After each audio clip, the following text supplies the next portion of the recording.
আল্লাহ বলেন আলা সিরাতিম মুস্তাকিম, সরল পথের উপর, তাই না? এখানে দেখুন সিরাতিম মুস্তাকিম কথাটি কিন্তু আপনি আগেও অনেকবার শুনেছেন, কিন্তু এটি এখানে কি করছে? প্রথমত আপনাদের বোঝাতে যাচ্ছি যে সরল পথের উপরে আলা সিরাত মুস্তাকিম, আমি ওপরে শব্দটি এখানে পছন্দ করি না, বরং প্রতিশ্রুতিবদ্ধ পছন্দ করি। এখানে আলা শব্দটি লুজুম, যার মানে হলো আপনি সরল পথে প্রতিশ্রুতিবদ্ধ।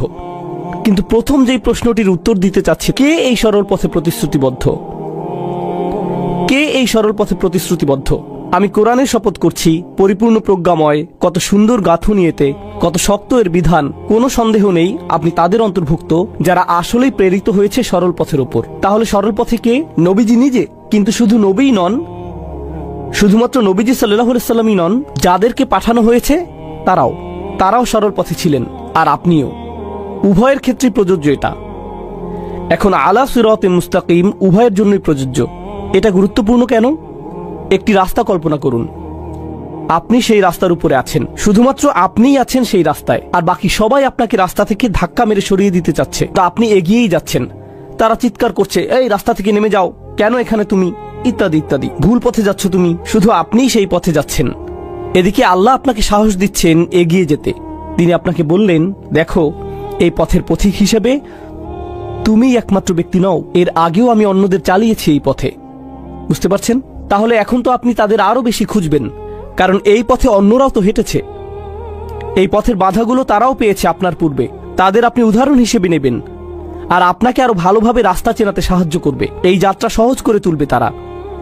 এছাড়াও আপনারা বাস্তব জীবনেও এমন করেন কিন্তু। যেমন ধরুন ড্রাইভিং করে যাচ্ছেন, এখন খবর পেলেন সামনে ট্রাফিক জ্যাম বা অনেক পুলিশ রাস্তায়। আপনাদের কারো কারো গাড়িতে রাডারের মতো কি একটা আছে না, এটার ব্যাটারি ধরুন শেষ হয়ে গিয়েছে, তাই বন্ধুকে ফোন দিলেন, ইয়ো আমি জর্জ বুশ রোডে আছি, বা কি জানি আপনাদের অন্য একটা টোল রোডে আছি, স্যাম হিউস্টন না কি জানো, তো আমি এই রোডে আছি, অনেক পুলিশ এখানে, তো আমি কি জোরে চালিয়ে যাব? না না না না ভাই, আমি গত সপ্তাহে ওখানে গিয়েছিলাম, আমাকে ফাইন দিয়েছিল। আচ্ছা আচ্ছা, আমি হালাল লিমিটের ভিতরে থাকবো, তাই না? তো আপনি এমন কাউকে খোঁজেন যে এই রাস্তা দিয়ে আগে গিয়েছে, পথ চেনাতে সে আপনাকে সাহায্য করে। তো সাহায্যের একটি উৎস। আরেকটি জিনিস হলো, নবীজি সাল্লাল্লাহু আলাইহি সাল্লাম আল্লাহর কালামের মাধ্যমে খুবই শক্তভাবে আপোষহীন রায় দিয়ে যাচ্ছেন। আল্লাহ তো কর্তৃত্বের সাথে বলেন, তিনি কোনো দাসের মতো কথা বলেন না, মনিবের মতো কথা বলেন, তাই তিনি ক্ষমতা কর্তৃত্বের সাথে বলেন। কিন্তু মানুষজনের কাছে সেটা আপত্তিকর থাকে, কারণ তারা তো আল্লাহকে বলতে শুনছে না, তারা কার স্বর শুনছে? রাসূল সাল্লাল্লাহু আলাইহি সাল্লাম। তুমি এভাবে কথা বলার কে? তারা রেগে যাচ্ছে। কিন্তু নবীজি কি থেমে গেছেন? না, প্রতিদিনই তাকে একই পথে আরো এগোতে হচ্ছে না? এখন আমাকে বলুন তো, এই পথে আপনি এগোতে থাকলে যৌক্তিকভাবেই কি আপনি ঝামেলায় পড়বেন না? আরো বেশি বেশি করে ঝামেলায় পড়তেই থাকবেন। পথ পাল্টানোর জন্য দিনকে দিন আপনার উপর চাপ প্রয়োগ বাড়তেই থাকবে। যত বেশি অগ্রগতি করবেন ততই বাধা পাবেন, আরো বেশি বাধা। আরো সম্ভাবনা আছে যে আপনি দেখুন একটু চাপ তো সহ্য করতে পারবেন, কিন্তু কালকে আপনাকে আরো চাপ সহ্য করতে হবে, পরদিন আরো বেশি, পরে আরো বেশি, আরো বেশি, আরো বেশি। অবস্থা খারাপের চাইতে খারাপ হতেই থাকবে, সহজ হবে না, আর কঠিন হবে।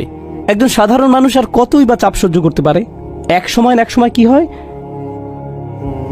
ভেঙে পড়ে, পথ পাল্টে ফেলে। কিন্তু রাসূলুল্লাহ সাল্লাল্লাহু আলাইহি সাল্লাম, তার কঠোরতা, তার প্রতিশ্রুতি, এই সব কিছু এখানে দেখা যাচ্ছে। আর অন্যান্য নবীদের প্রতিশ্রুতিগুলো স্পষ্ট দেখানো হচ্ছে, কারণ তারা সবাই সরল পথের ওপরে, কখনোই বিচ্যুত হননি, কখনোই হননি। মানুষ তাদেরকে আক্রমণ করেছে, মানুষ তাদের নিয়ে হাসি ঠাট্টা করেছে, মানুষ তাদেরকে হুমকি ধামকি দিয়েছে, তাদেরকে নির্বাসিত করার, হত্যা বা অত্যাচার করার হুমকি নিয়ে এসেছে। এরপরেও তারা দমে যাননি। তাদের পরিবার এসেছিল তাদের কাছে, মুরব্বীরা এসেছিল, রাজনৈতিক নেতারা এসেছিল, সবাই এসেছিল, তবুও পথচ্যুত হননি, প্রতিশ্রুতিবদ্ধ ছিলেন। কঠোরতার এই ধারণাটাই জরুরি। এছাড়াও দেখুন, তিনি যে আসলে একজন রাসূল, এটাই কিন্তু তার একটা প্রমাণ। নইলে এত কষ্ট কেন শুধু শুধু সহ্য করবেন? আমরা কিন্তু এখনো সেই ধারণাতেই আছি যে এই কোরআনকে বহন করা সম্ভব শুধুমাত্র তখনই যখন আপনাকে প্রেরণ করা হয়, কারণ অতিরিক্ত চাপ, যেমন একজন মুফাসসির বলেছেন, ইলতিজামুহু দালিলুন আলা নবুয়তি ওয়াসিরাতিহি দালিলুন কামা আন্নাল কোরআন। এটা এখানে গুরুত্বপূর্ণ। কোরআনের নিখুঁত হবার কারণে, আমি যেটা বলেছিলাম, 3 ধরনের নিখুঁততা আছে কোরআনে, সেগুলোই প্রমাণ। এখন এই উদ্দেশ্যের প্রতি নবীর প্রতিশ্রুতি নিজেও আর একটা প্রমাণ, এই সবই প্রমাণ করে দিচ্ছে। কিন্তু এরপর এই আয়াত নিয়ে শেষ আরেকটা জিনিস আপনাদেরকে বলছি, আলা সিরাতিন মুস্তাকিম। এখানে কিন্তু বলা হচ্ছে না সরল পথের উপরে প্রতিশ্রুতিবদ্ধ, এখানে বলছে একটি সরল পথের উপর প্রতিশ্রুতিবদ্ধ। সিরাতিন মুস্তাকিম ফানাক্কার লাফস, তিনি এটাকে নাকিরা করে দিলেন, সার্বজনীন করলেন। সাধারণভাবে সরল পথ আর একটি সরল পথ, এই দুইয়ের মাঝে পার্থক্য আছে। কারণ ফাতিহাতে আমরা কিন্তু বলি না যে আমাদেরকে একটি সরল পথে পরিচালিত করুন, আমরা বলি সরল পথে পরিচালিত করুন, ইহদিনাস সিরাতাল মুস্তাকিম। সেখানে একটি আল আছে কিন্তু এখানে নেই। এটার কাজ কি? আসলে আপনি যখন আল সরিয়ে ফেলবেন তখন মানে দাঁড়াবে অপরিচিত কিছু, অজানা কিছু। আর যদিও আল্লাহ নবী সাল্লাল্লাহু আলাইহি সাল্লামের সাথে কথা বলছেন, কারা শুনছে? কুরাইশরা শুনছে।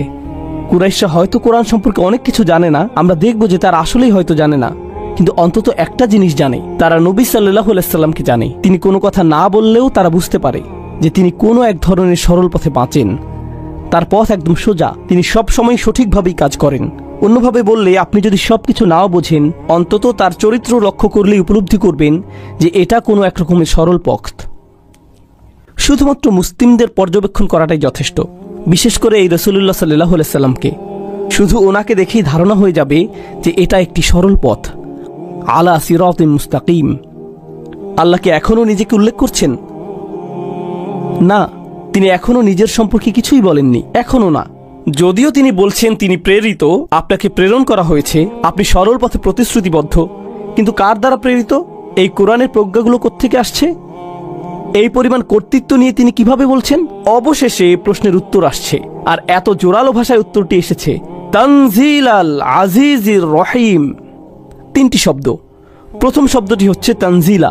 আপনাদের যারা অল্প স্বল্প আরবি জানেন, আর নাসাব আলাল ইগরা, এখানে একটি ফাতহা আছে। এর মানে কি বুঝতে পারছেন? মানে নরম ভাবে এখানে বলা হচ্ছে না। আপনারা তো এভাবে পড়েন না, তানজিলাল আজিজির রহিম, আল্লাহু আকবার, না, তখন তানজিলা এভাবে আসে। তার মানে হলো আল্লাহ আযজা ওয়া জাল্লা প্রচন্ড কর্তৃত্বের সাথে কথা বলছেন, দৈববাণী। মানে স্বাভাবিকভাবে বলা হয় না, যেন আরবি ব্যাকরণের মাঝেই আশ্চর্যবোধক চিহ্ন বসে আছে।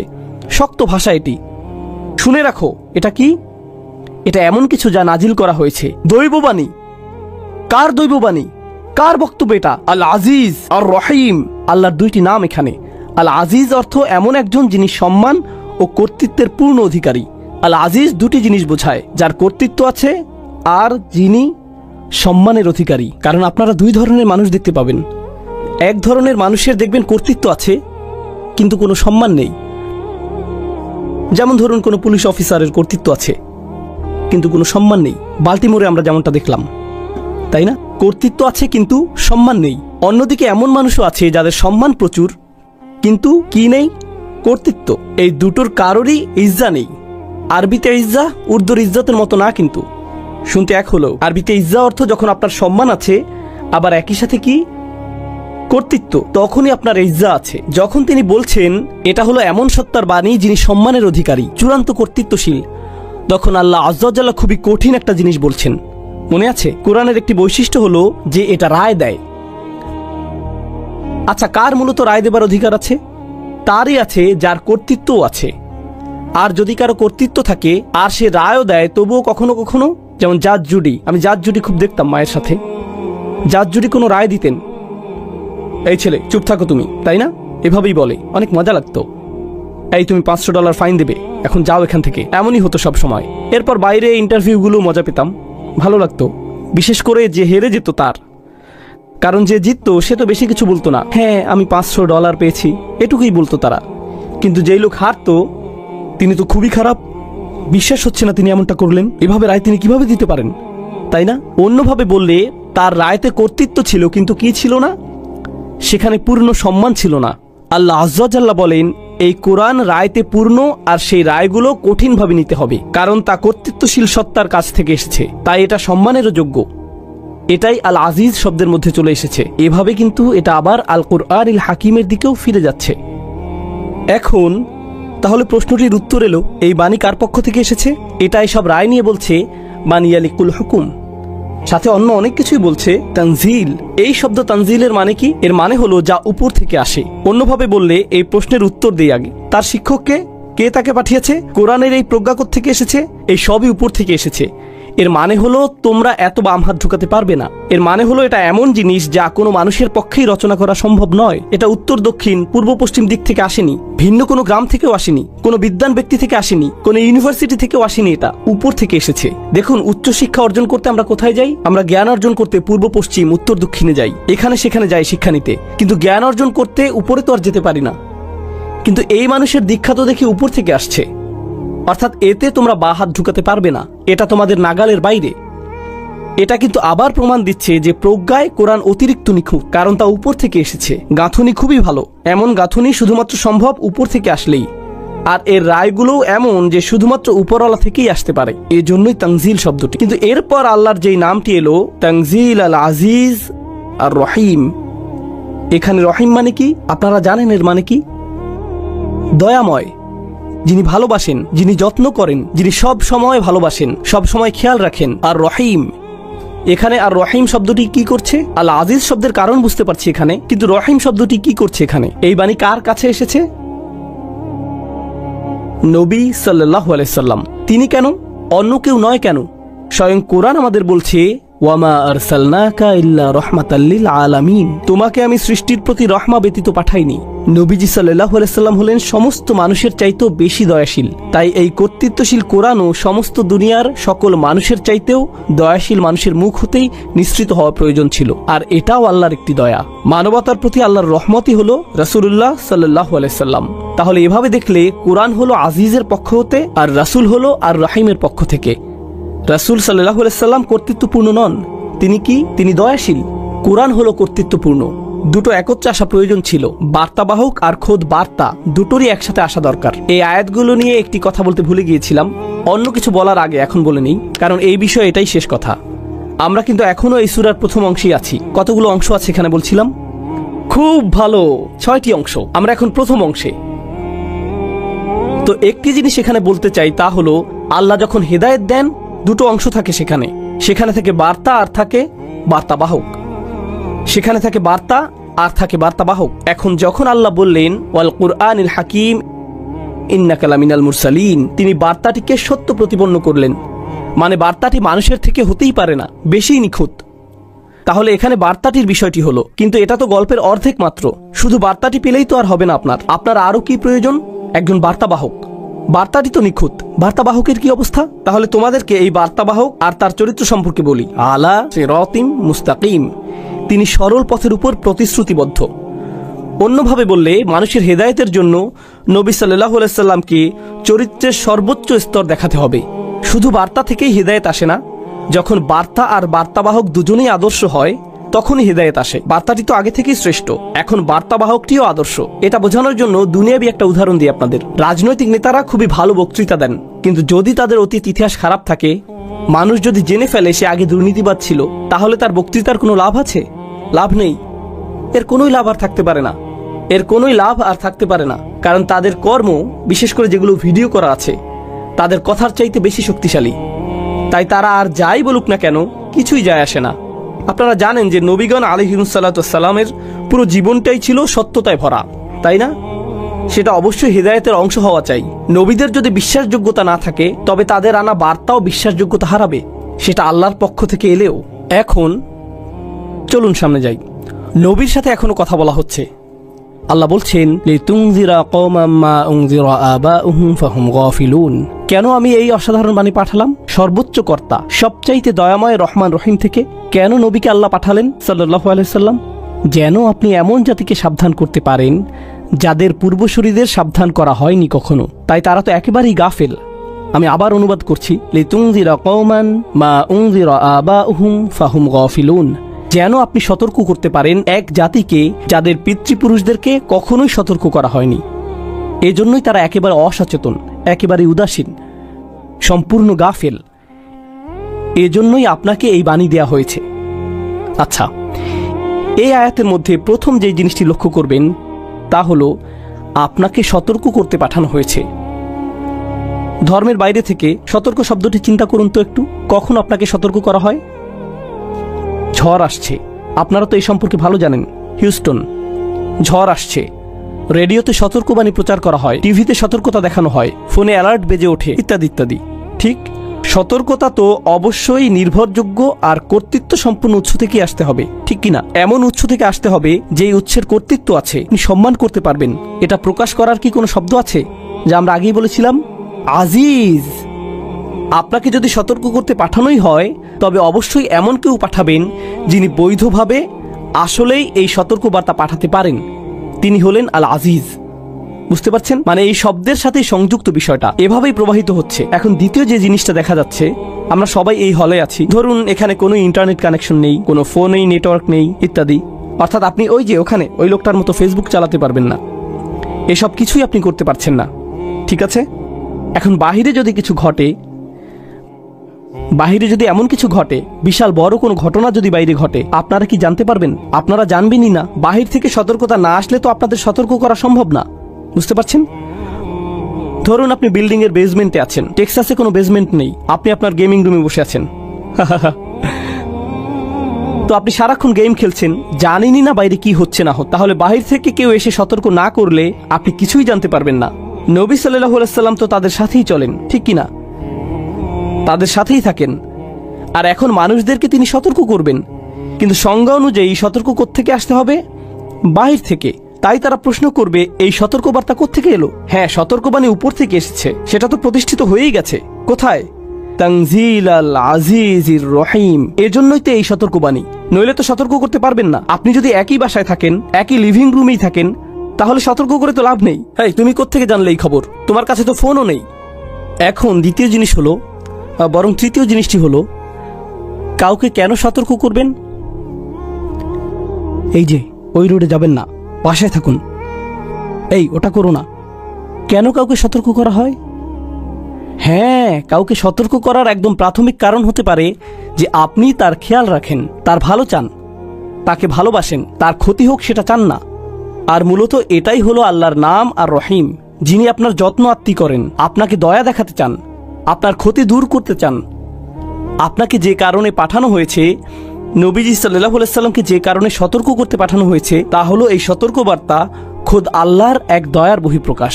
যেমন ধরুন, কিছু মানুষ অভিযোগ করে কোরআন কেন জাহান্নামের আগুন নিয়ে কথা বলে। আমি বলি, আমরা সম্ভবত এটা পরিষ্কারভাবে চিন্তা করছি না। কেউ যদি আপনাকে ঝড় বা বন্যার ব্যাপারে সতর্ক করে দেয়, আপনি কি বলেন? তুমি কেন বন্যার কথা বলছো? বন্যা তো অনেক খারাপ, আমার মন খুবই খারাপ হয়ে গেল, আমার সাথে আর কথা বলবে না। আরে তুমি তো মারা যাবে। তোমার ভালো লাগুক কি নাই লাগুক, এটা আসবেই। এর চাইতে বরং কেউ যে তোমাকে সতর্ক করে দিচ্ছে, এই যত্নের বহিঃপ্রকাশ দেখে অন্তত খুশি হও। কিন্তু কেন তাকে এভাবে খুলে বলতে হবে? কেন সে শুধু এভাবে বলল না, খারাপ কিছু একটা ঘটবে, একটা সুনামি আসছে, আর আপনি কাউকে বললেন খারাপ কিছু একটা হবে? তাহলে কি তাকে সিরিয়াসলি নেবেন আপনারা? এটা পরিষ্কারভাবে বলতেই হবে। এটাই আল্লাহর ভালোবাসার বহিঃপ্রকাশ। লিতুনদিরা কওমান। এখন এটা আমার খুবই পছন্দ। ও মাই গড, সূরাটির শুরুতে আমরা বলেছিলাম ওয়াল কুরআনিল হাকিম, আর এই কোরআন প্রজ্ঞাময়, এত সুন্দরের গাঁথনি, এতে আছে নিজস্ব রায়। এই কোরআন যে কোনো কোরআন নয়, সেই একক কোরআন, এমনভাবে বলা যেন আরব সমাজে এটাই প্রতিষ্ঠিত। এখন কুরাইশ তো কোরআন সম্পর্কে জেনেছে, যথেষ্ট শুনেছে তারা, তাই যখন আপনি তেলাওয়াত করেন তারা বুঝতে পারে, তারা ভাবে এটা সাধারণ কোনো তেলাওয়াত নয়, এটা সেই নির্দিষ্ট তেলাওয়াত, সবাই জানে। আর কোন জাতিতে নবীজিকে পাঠানো হয়েছিল সাল্লাল্লাহু আলাইহি সাল্লাম? তাকে কুরাইশদের কাছে পাঠানো হয়েছিল। কিন্তু এই কুরাইশরা, আমরা জানি তারা জনপ্রিয় সমাজ ছিল, বেশ জনপ্রিয় ছিল তখন। কিন্তু দেখুন আল্লাহ তাদের সম্পর্কে এই আয়াতে কিভাবে বলছেন। নিজ কর্তৃত্বের অবস্থান থেকে আল্লাহ তাদের ছোট করছেন। তিনি বলছেন, আপনি কোনো এক জাতিকে সতর্ক করতে এসেছেন। তিনি বলেননি জাতিকে সতর্ক করতে, বললেন কোনো এক জাতি। কওমান, কওমান, কোনো এক জাতি। কুরাইশরা অহংকারী জাতি, ঠিক কিনা? এভাবে বললে তো তাদেরকে শুরুতেই তাচ্ছিল্য করা হয়ে যায়। তাদের বিরুদ্ধে কেমন মুহাজামা এটা, এমন এক আক্রমণ যে শুধুই বললেন কওমান। আচ্ছা, আরো ব্যাখ্যা করছি। এদিকে দেখুন, তারা নিজেদের বংশ নিয়ে কি কি পরিমাণ অহংকার করে। তারা নিজেদেরকে কিভাবে বলতো? বনু আমির, বনু হিসাম। নিজেদের বংশের কি গর্ব, কি অহংকার ছিল তাদের। আল্লাহ বলেন কোনো এক জাতি, তাদের বংশ নিয়ে তোমাকে আমি বলছি, তারা তো কিছুই জানে না। মা উনযিরা আবাউহুম, তাদেরকে আগে সতর্ক করাই হয়নি। তোমরা নিজেদের আহামরি কি মনে করো? তোমরা কিছুই না। নগণ্য জাতি, তোমাদের মূল্যই নেই। মা উনযিরা আবাউহুম, তুমি কোনো এক নগণ্য জাতিকে সতর্ক করতে এসেছো, এমনকি যাদের পূর্বপুরুষরা ওহির বরকত পর্যন্ত পায়নি। মা উনযিরা আবাউহুম ফাহুম গাফিলুন, তারা তো উদাসীন হবেই, অবাক হবার কিছু নেই, তারা সম্পূর্ণই অজ্ঞ। চলুন এখন তাদের অজ্ঞতা নিয়ে কথা বলি। আমি চাই আপনারা বুঝুন ভালোভাবে।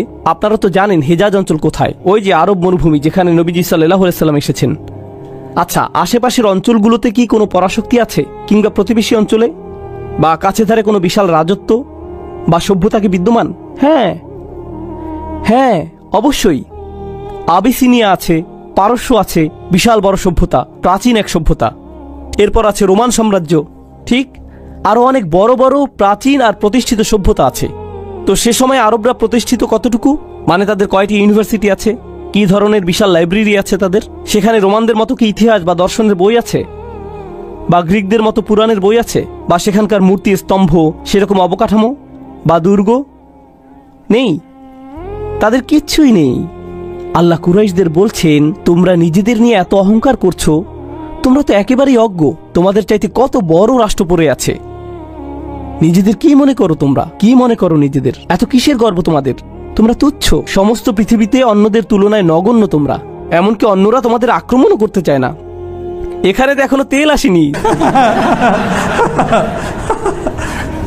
তারা তোমাদের একা ছেড়ে দিয়েছে। মনে করতে পারো তোমরা রোমানরা তোমাদের চায় না, পারস্যরা তোমাদের চায় না। কি, আমরা কোন দুঃখে আমাদের সৈন্য ওখানে পাঠাবো? 1000 বছর ধরে তারা একা ছেড়ে রেখেছে একে। প্রত্যেক সভ্যতাই নিজ অঞ্চলের প্রসার চায়, ঠিক কিনা? তাই প্রশ্ন আসছে, তাহলে তারা নিজেদের অঞ্চল সেখানে বাড়াচ্ছে না কেন? কারণ এতে কোনোই লাভ নেই, কোনো লাভই নেই, তাই না? তাই একা ফেলে রেখেছে। আর তোমরা নিজেদের বিশাল বড় ভাবছো। দেখুন, এই ধরনের মানসিকতা মানুষের মধ্যেও আছে। তারা যখন গ্রামে বাস করে, নিজেদের ছোট্ট গণ্ডির মধ্যে পুরো জীবন কাটায়, তখন অহংকার বেড়ে যায়, মূর্খতা পেয়ে বসে, ভাবে আমি কি হলুম রে। বুঝতেও পারে না যে বাহিরের জগতে কেউ তাদের পাত্তাও দেয় না। এটা কিন্তু মসজিদ কমিটির মেম্বারদের মধ্যেও হতে পারে। বাহিরের কেউই পাত্তা দেয় না, আমি মসজিদ কমিটির সভাপতি, কারোই কিছু যায় আসে না। না, আসলেই কিন্তু কখনোই কারো যায় আসে না। এমন হয় কি না? একদিন আমার এক বন্ধু আমাকে একটা ভিডিও দেখালো, ভারতের অস্পৃশ্য শ্রেণীর একজন ব্যক্তির একটা ভিডিও। সে আগে হিন্দু ছিল, কিন্তু ধর্ম ত্যাগ করেছে। এখন ইউটিউবে হিন্দু ধর্মকে নিন্দা করে শুধু। আমি এখানে হিন্দু ধর্মের নিন্দা করতে আসিনি, কিন্তু তার আসল বক্তব্যটা হলো যে এই সম্পূর্ণ ধর্মটি সমাজে শ্রেণী বৈষম্য সৃষ্টি করতেই গঠিত। সে কিন্তু অস্পৃশ্য শ্রেণীর একদম নিম্নতর ছিল। এখন সে থাকে নর্দার্ন ক্যালিফোর্নিয়াতে, একটা টেক কোম্পানির হেড, $1 মিলিয়ন তার আয়, কর্মজীবনে সে অত্যন্ত সফল, তাই না?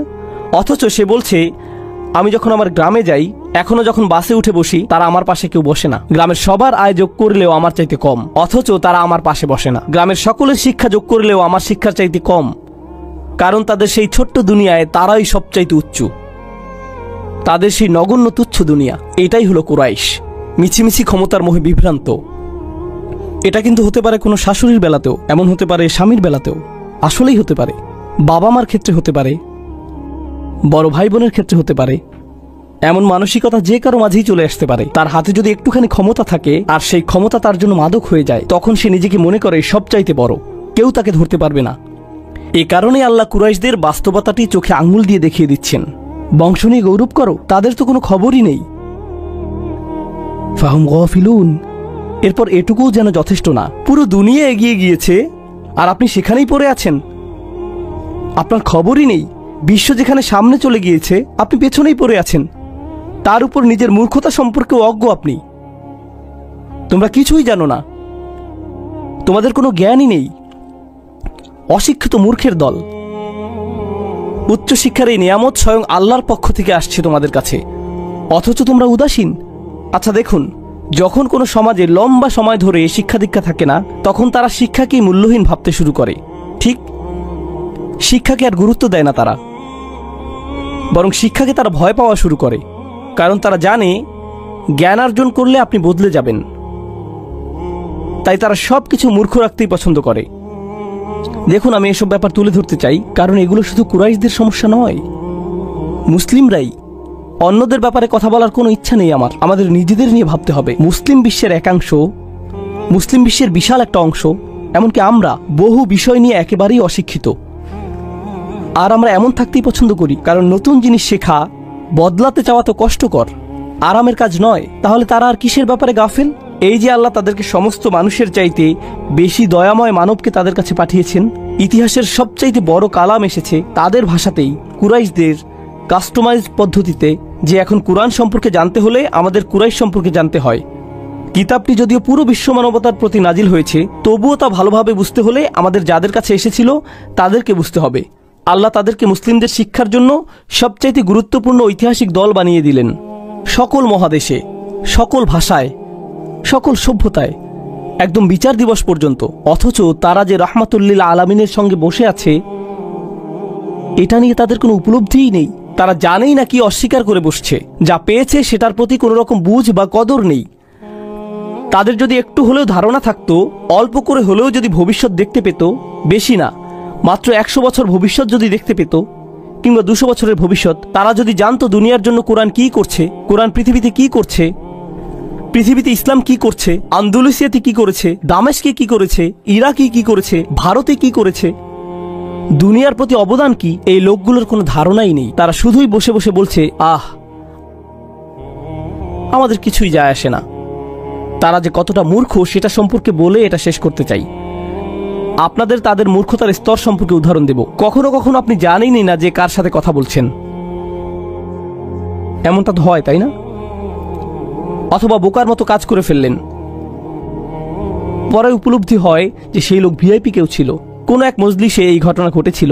আমাদের একজন শায়েখ বললেন তার স্ত্রীও একজন শিক্ষিকা, তিনি ছাত্রদের ইসলামিক স্টাডিজ পড়ান, বেশ জনপ্রিয়, নাম বলবো না আমি। তো তিনি হজে গেছেন, দলের একজন তার সাথে কথা বলছে, তিনি এই লোককে চেনেনি না। হঠাৎ সে বলা শুরু করলো, অমুক মহিলা আছে না, শিক্ষকতা করে, সে তো ইসরায়েলি গোয়েন্দা। সেই লোক শায়েখ বলেই যাচ্ছে যে কিভাবে ইহুদিরা এই মহিলাকে ফান্ডিং করে মুসলিমদের নষ্ট করতে। এই লোক মহিলার স্বামীকে বলছে এসব। প্রায়ই দেখা যায় যে আপনি কারোর সাথে কথা বলছেন অথচ জানেনই না যে আপনি কার সাথে কথা বলছেন। এমন কি হয় না? অবশ্যই। যখন তারা কোরআনের বাণীকে অস্বীকার, ঠাট্টা বা প্রত্যাখ্যান করে, তখন তারা কি শুধু নবীকে অস্বীকার করছে সাল্লাল্লাহু আলাইহি সাল্লাম? বরং এটা তো সর্বোচ্চ কর্তৃপক্ষের বিরুদ্ধে চূড়ান্ত অপরাধ, আল আজিজ। এটা যেন দেখুন, কারো কর্তৃত্ব যত বেশি থাকে তাকে দেখে তত বেশি সাবধান থাকে মানুষ। রাস্তায় পুলিশ দেখলে আপনাদের তাকওয়া অনেক বেড়ে যায়, তাই না? সোজা হয়ে বসে যান, মানুষের মতো বসেন। তখন আদালতের ভেতর আপনারা তো নিশ্চয়ই বেকাতারা হয়ে বসেন না, ভদ্রলোকের মতো বসেন, কারণ বিচারক বা বিচারক মণ্ডলী হয়তো আপনাকে দেখছে। এভাবে সোজা হয়ে বসেন, কারণ কাউকে সম্মান দেখানোর মতো পরিস্থিতিতে আপনি পড়েছেন, তাই না? সম্মানিত ও কর্তৃত্বশীল কারো সামনে বসার জন্য এক ধরনের প্রোটোকল আছে। তারা আল আজিজের কথার উপস্থিতিতে পড়েছে, অথচ কোনো প্রোটোকল নেই তাদের মধ্যে। কার সাথে টক্কর লাগছে তা নিয়ে একেবারেই অজ্ঞ, তার শাস্তি দেবার ক্ষমতার প্রতি চূড়ান্ত উদাসীন।